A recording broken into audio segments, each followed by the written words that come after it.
From Mel Kiper's just released latest mock draft. And in this mock, Mel has Oregon's quarterback Justin Herbert going number 6 to the Chargers. And then Utah State quarterback Jordan Love going 23 to the Patriots. And this is going to be a huge debate leading up to this draft. The discussion between these two quarterbacks after Burrow and Tua.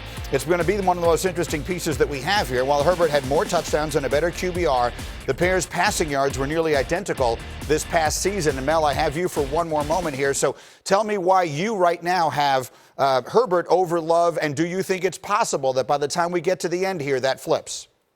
No, I think Herbert is solid. If you look about Senior Bowl week, Love was there. Who was the MVP? Who was the top quarterback? Was Herbert over Love? Same thing in the game. Combine, Love was impressive after a shaky start. Herbert was outstanding as well. Herbert a great pro day. What has Herbert done wrong? He's done nothing. Think about Love this year. Granted, he lost a lot of starters, but there were 4 games, including LSU, where he was 51 and change percentage or less. 8 games where his touch-interception ratio was equal or below what you want. And 3 of those games weren't just LSU. It was New Mexico, Colorado State, Nevada. New Mexico, Colorado State were combined 6 and 18. So you can't excuse away the year that Love had, which was obviously less than stellar from what he was the previous season. I will say this too, Granny. Thought about the Raiders. The Raiders are at 12 and 19. Will Mike Mayock and John Gruden go out and get Jordan Love, let Mariota and Carr figure it out this year, and then have Love to go toe-to-toe with Mahomes in that same division? Thought about that as well at 12 and 19 for the Raiders, and, of course, New England picking at 23. So it's going to be very intriguing as we get there. Mel, outstanding again. The Mock Draft 3.0 is up on ESPN.com as we speak. Thank you, Mel, and we will see you again soon. Let me bring Orlovsky and Spears back in on this. And, Dan, I know you see it the other way. As of right now, you are higher on Jordan Love than you are on Justin Herbert. Yeah, Greeny, it's not really even close to me in my mind. Being home a bunch, what I've done over the past 10 days is watch a lot of HGTV. And I want to make an analogy for everybody with these two quarterbacks. Okay, Justin Herbert is like this really good-looking house that's built really well. It's got all kinds of really nice upgrades. It's in a good place. But every time you see that house, you walk away going, man, there's something just doesn't seem right about this house. You can't sell it. It's sitting on the market. No one wants to buy that house. And then Jordan Love is this house that, it's in a great location. It's in a good neighborhood. It's a nice piece of property, but it needs some upgrades. It needs some love. It needs some TLC. And you walk away, every time you spend some time looking at the house, you walk away going, man, there's some good bones on that house. And with a little bit of an investment and a little bit of effort put into that home, you could walk away from a dream house. And that's the analogy that I see with these guys. You look at Justin Herbert and you go, man, like you should be what I want at the quarterback position, but I just don't for some reason.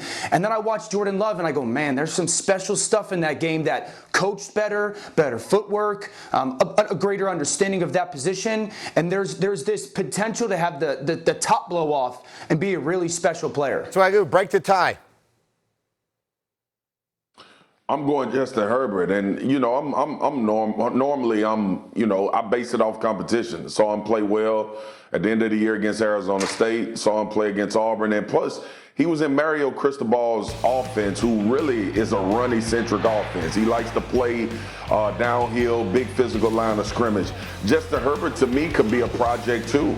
Like, we're at a point now with quarterbacks where you do have time. We just heard Mel saying Tua should take a red shirt year. How do we know Justin Herbert got the right type of coach? And he went through a few coaches while at Auburn. And also, when you look at it, like, I don't get enamored too much about the stature of quarterbacks anymore. Kyler Murray proved me wrong in that regard. Tua, obviously, what he was able to do in college. But I look at these guys, and it's just like we're talking about Jameis Winston now. Like, where is that fit? Where is that situation where a guy can become peak? And I think Herbert's peak is higher than Justin Love's peak. And we'll wait and see how it plays out. And I will mention Mel is projecting Love to the Patriots. Bill Belichick has never drafted a quarterback in the first round.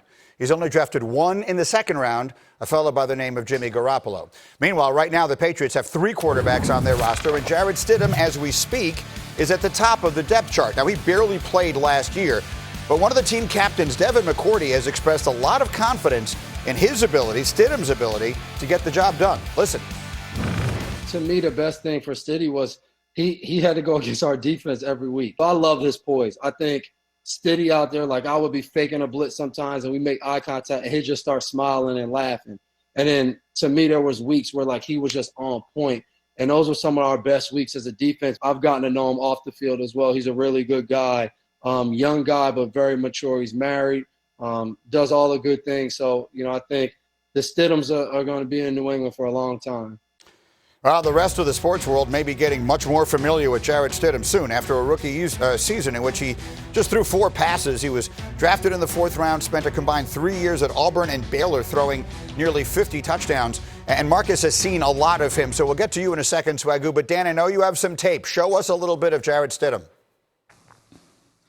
Well, Greeny, it seems like the Patriots have a lot of belief in Jarrett Stidham, and they're going to give him the opportunity to be their guy moving forward. So you got to go back to the last preseason and just kind of watch his tape and see where he stands in really the 3rd preseason game, because that's when he took over as the backup quarterback. And it's against the Panthers. Brady starts the game, and then Jarrett Stidham's the next guy in, and you're trying to find these traits. These clips are going to show you 3 traits. First of all, pocket movement. Second of all, attacking between the hashes. And third, a really good understanding of the game. First clip, trying to hit this crossing route. And you're going to see him up from the top of him, and you got to climb the pocket as a quarterback. Don't sit back there. Have a great pocket feel. Move up in the pocket and deliver that strike. That's really well done. The second one, understanding how A plus B equals C. This safety blitzing is going to leave this linebacker there to roam. Jarrett Stidham's going to move it with his eyes to create space or create a window to rip this crossing route behind him. Really good feel for that. So you see these traits on tape of Jarrett Stidham where he's got a great feel for the pocket. That's difficult to coach.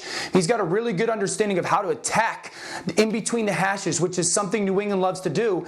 And then the fact that A plus B in football often equals C. That safety blitzing, that linebacker hanging out, let me move him with my eyes to create that window. And so there's a lot on tape that you can understand why the Patriots see Jarrett Stidham as a guy with potential to be their guy. I'm going to leave it there for a second. Swagoo, I will come back to you on this a little bit later in the show because you saw a lot of him in college. But I have to take a quick break here and come back. We'll talk about Baker Mayfield, among other people. He will be the best quarterback in his division this coming year. Those are not my words, but one of my friends here believes it and will tell you why coming up next. But first, a little moment for Sneaky Hembo. And here's the question for today.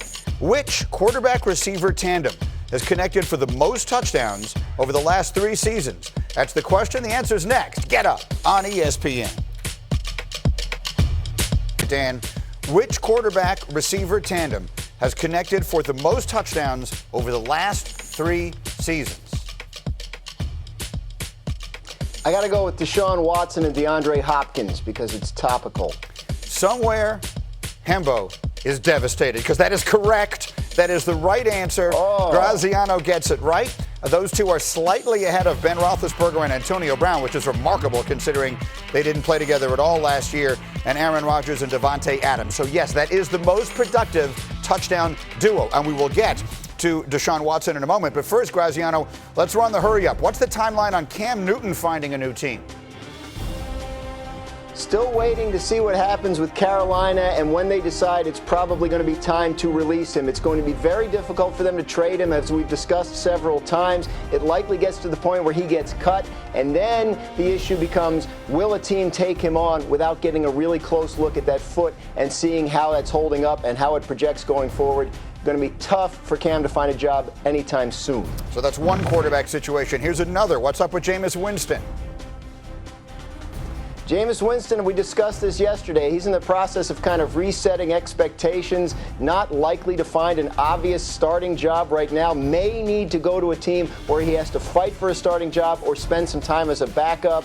We should know, I would think, in the next couple of weeks what kind of market he has. And then finally, a different kind of quarterback situation. What details should we know about Marcus Mariota's contract with the Raiders? Marcus Mariota's contract with the Raiders looks a lot like the one that Saints gave Teddy Bridgewater last year. They gave Bridgewater $7.25 million plus incentives if he played. Mariota's getting $7.5 million and can get up to about $12 or $13 million this year if he plays enough and if they win enough games. But it's a high-end backup quarterback contract that really recognizes how many games Mariota started in the league. I can tell you this. John Gruden, when Mariota was coming out in the draft, absolutely loved him.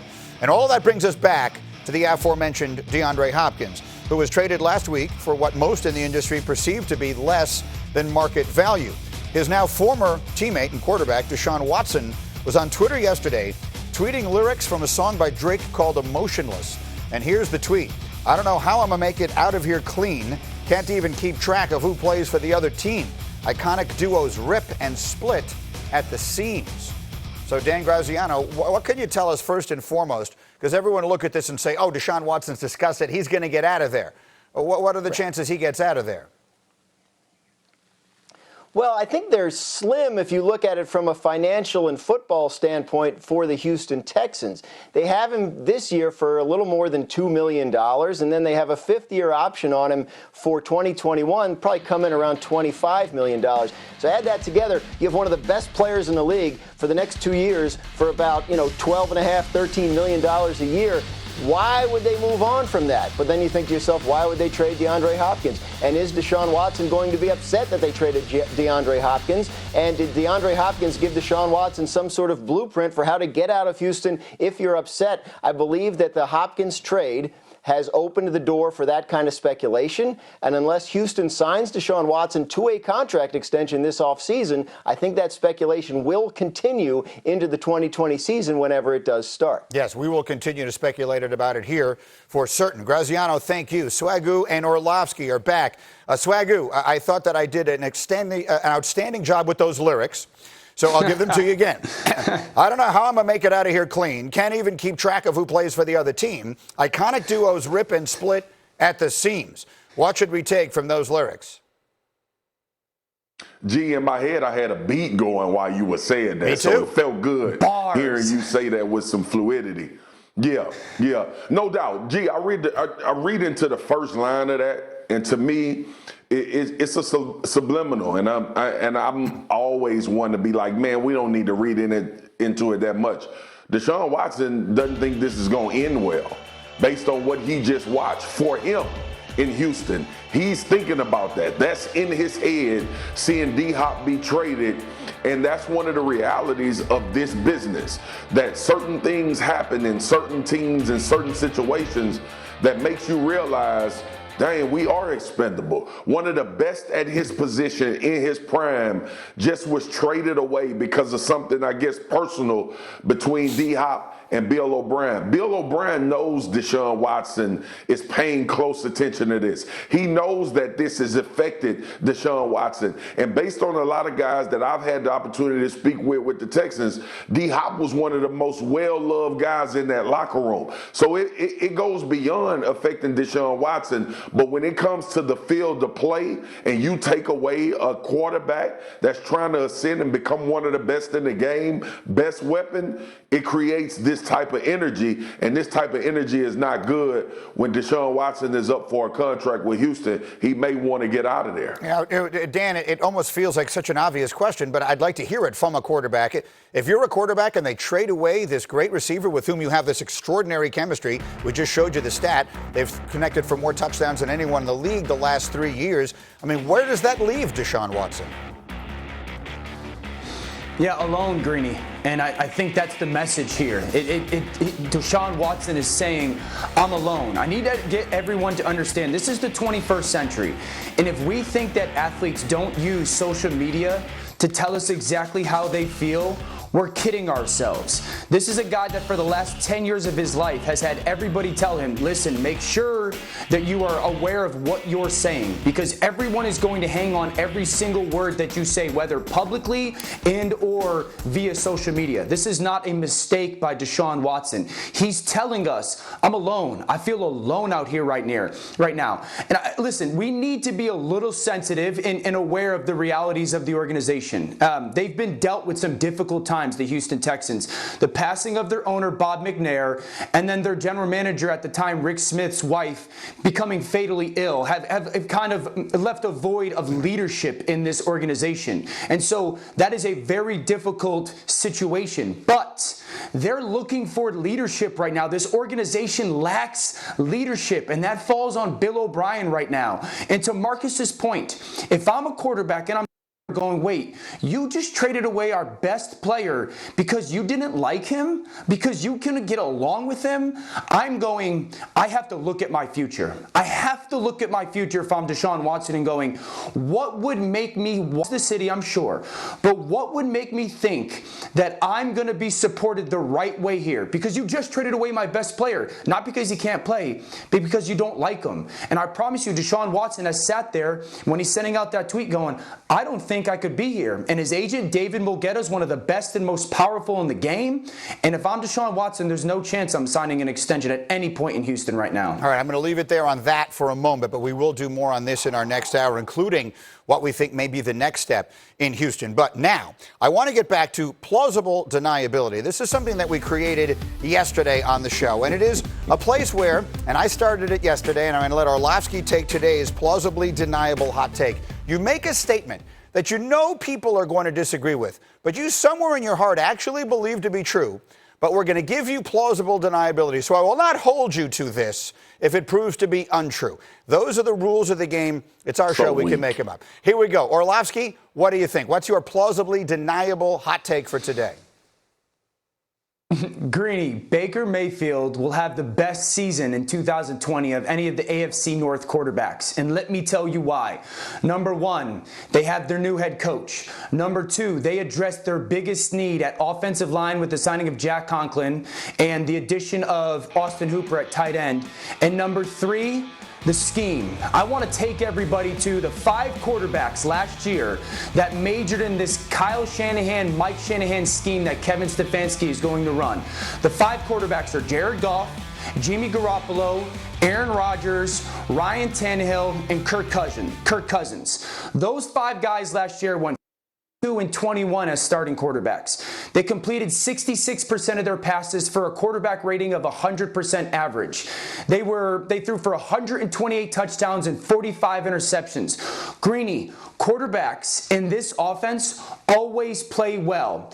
Baker Mayfield, and I've told everybody this, is a play-action passing quarterback. Last year, in play-action, Baker was 106 as a passer rating. In drop-back, he was 68. We know exactly who he is as a player. Now he's in an offense that will major in what he does well.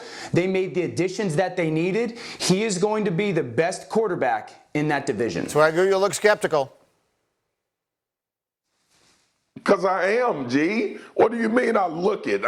You damn right I'm skeptical.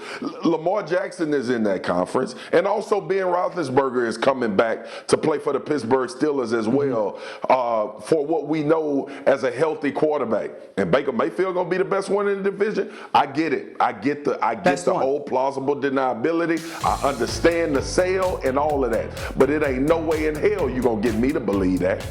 I love it because it is exactly what the setup is supposed to be. This is something that is a little bit outrageous that you kind of believe, and we'll see if it winds up being true. And Dan, you have my promise that when it winds up being as far from true as anything could possibly be, I, for one, will not hold it against you. We continue here on Get Up as the morning continues. A different quarterback. Dak Prescott did not get what he wanted so far in a long-term contract. The news he got last night might have been worse. We'll tell you why next. Get Up on ESPN.